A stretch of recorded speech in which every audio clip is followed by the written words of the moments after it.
Aide-mémoire. Vol à l'étalage. À surveiller. Comportement suspect, regard, gestes nerveux et saccadés. Les clients portant un manteau ample. Les endroits discrets. Les paniers de provisions abandonnés. Les portes de sortie et le comptoir de courtoisie. L'aire de réception de la marchandise. Les emballages déchirés.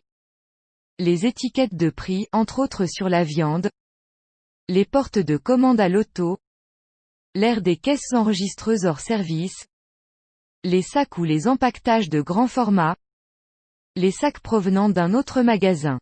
En cas d'arrestation, avisez votre confrère de travail, s'il y a lieu, agir discrètement, s'identifier, se rappeler que la politesse est de rigueur, éviter tout comportement agressif, physique ou verbal, envers le sujet, procéder à l'arrestation, s'assurer que les 5 règles ont été respectées, faire la lecture des droits au suspect, communiquer avec la police au besoin. En cas de doute, agent de prévention, ne pas procéder à l'arrestation, faire une description détaillée du suspect sur un rapport. 5S plus grand que préposé à la caisse. Restez calme et avisez votre supérieur immédiat. Commis. Offrir de l'aide, intervenir auprès d'un client suspect. La fraude. Les fraudes sont partie majeure des pertes économiques du commerce. Afin de pallier, l'employé peut être impliqué dans plusieurs situations. Connaître la différence entre un vol et une fraude est important pour l'employé. Les techniques. Remboursement, avoir une facture et entrer dans le magasin avec celle-ci.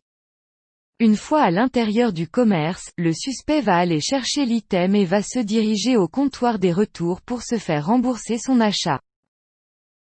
Utiliser un produit déjà emballé et demander un remboursement comptant. Avoir diverses excuses pour ne pas avoir la facture. Faux prix, libre-service, commerce avec caisse libre-service, un risque de non-paiement est à considérer. Ne pas payer tous les items, par exemple, 30 articles dans le panier, le suspect décide d'en payer seulement 22. Apporter des étiquettes préalablement créées afin d'effectuer une lecture que la caissière peut voir et entendre. Fraude par rabais, les pourcents de réduction, par exemple. Apposer un autocollant, 50% de rabais, sur un item. Faux item, demander un remboursement d'un produit qui n'est pas le même qu'acheté. Par exemple, omettre un ancien item dans la boîte d'un nouvel item et le retourner au commerce pour se faire rembourser. Omettre un iPod de 32 GB dans la boîte d'un 8 GB.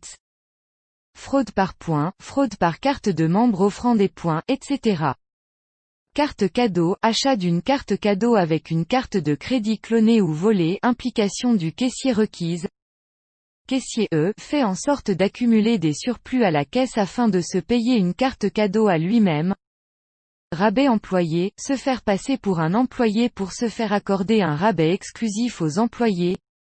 Modification de prix, inverser 2 items, de valeurs différentes, afin de payer l'item désiré moins que le prix réel. Par exemple, $19,99 pour ensuite la poser sur l'item recherché, exemple, $39,99. Ou l'inverse, par exemple. Un prix à $19,99 pour l'apposer sur un item à $8,99. Celui-ci se plaindra à la caisse et pour se voir remettre l'item gratuitement. Avec des veilles méthodes d'étiquetage, apporter une étiquette d'un prix désiré et l'apposer directement sur l'étiquette originale.